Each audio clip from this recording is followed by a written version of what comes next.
Teenager arrested in connection with fatal shooting at Vigil. The St. Catherine South police have arrested a 19-year-old male suspect in connection with the murder of a man at a vigil in Portmore on Thursday. The suspect held on Thursday is a mechanic of Gregory Park, Portmore address. The deceased has been identified as Dick Palmer, otherwise called Children, a laborer of Cumberland Meadows, Portmore. Police reports are that about 1 a.m. on Thursday, Palmer was at a vigil in Caymanas Gardens, Gregory Park, when he was approached by a man. After a brief conversation with him, the man reportedly brandished a gun and fired shots, hitting Palmer in the upper body. The gunman ran from the scene and escaped in the community on foot. Palmer ran to a nearby premises where he was assisted to the Spanish Town Hospital, where he died while undergoing treatment. A probe was launched by the Portmore Criminal Investigations Branch, which resulted in the arrest of the suspect. Nothing less than 38 seats, comrades confident. What a difference 5 years make.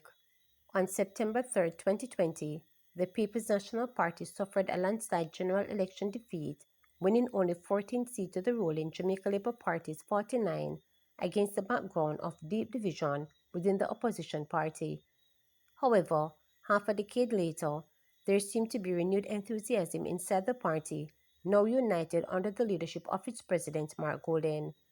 On Saturday, at the party's Kingston and St. Andrew meeting, the PNP's final parish rally ahead of the September 3rd general election, comrades expressed confidence in victory at the polls.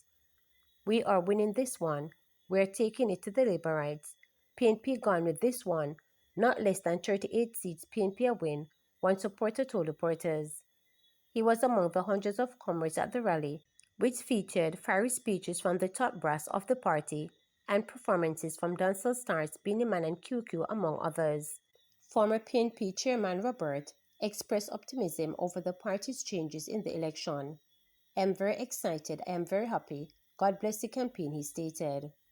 JTA President Dr. Mark Simit calls for a once-in-a-lifetime investment in education, emphasizing the need to retain and support Jamaica's best educators. President of the Jamaica Teachers Association JTA, Dr. Mark Simit, is urging a once-in-a-lifetime investment in the nation's education system, emphasizing the need to retain and support Jamaica's best educators. Speaking at the JTA's 61st Annual Pre-Conference Church Service, the President stressed that it is time for the major political parties to clearly articulated and shared national vision that prioritizes meaningful and sustained investment in teachers.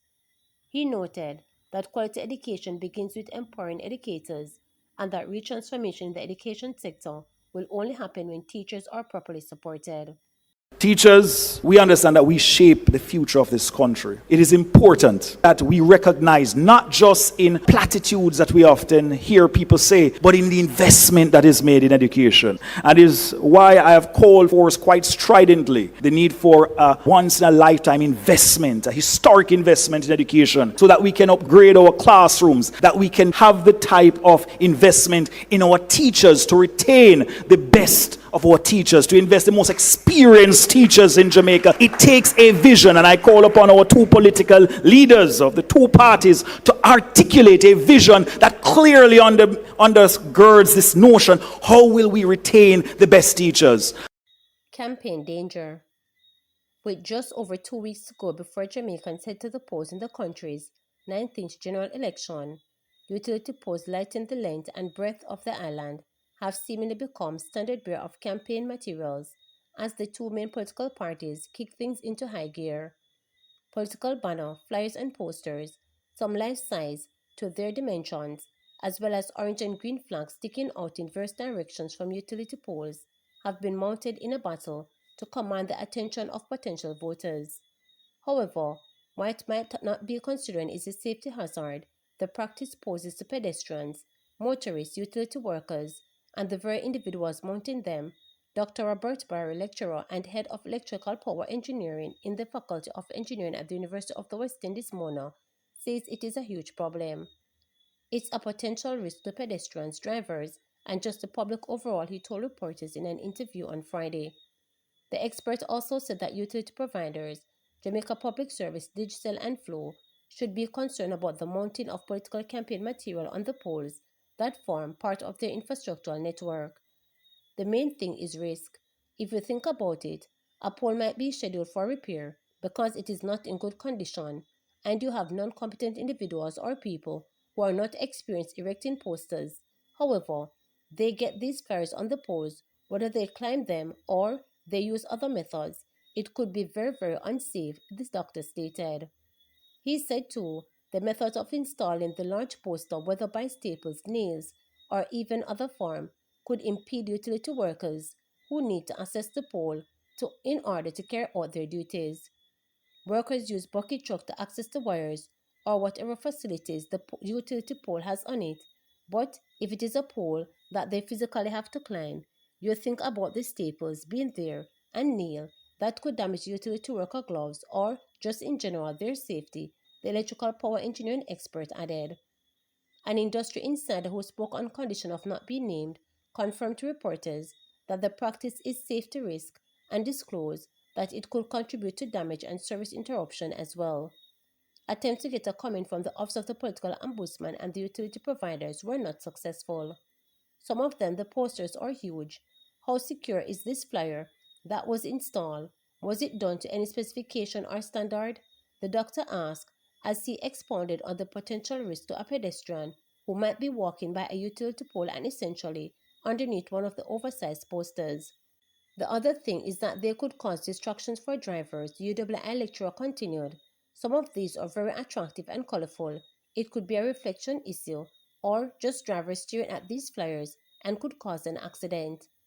The doctor pointed out that utility poles have what is known as a size zone, and there have been sighting of political campaign material erected outside of their safe zone. The safe zone from electrical hazard is basically a vertical space defined by the National Electrical Safety Code, which is an international standard that is designed to prevent accidental contact between electrical workers and the power lines.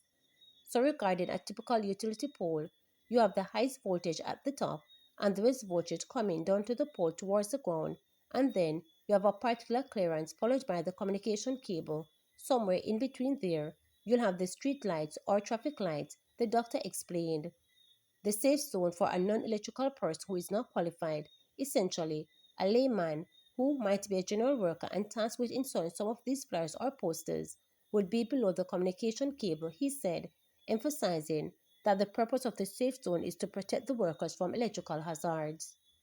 Admittedly, the practice of mounting promotional material on utility poles does not only include political campaign material. Other advertisements can also be found on utility poles around the island, and not so long ago, party promoters were among those targeted for affixing information about their events' utility poles. We used to have a huge problem with promoters having events parties and other known events, but with the advent of technology and advertisement being more digital now, we do not have the problem anymore, he stated, adding that because party promoters also have to apply for permits through the different municipal corporations when hosting events, they has also helped with the management of the issue.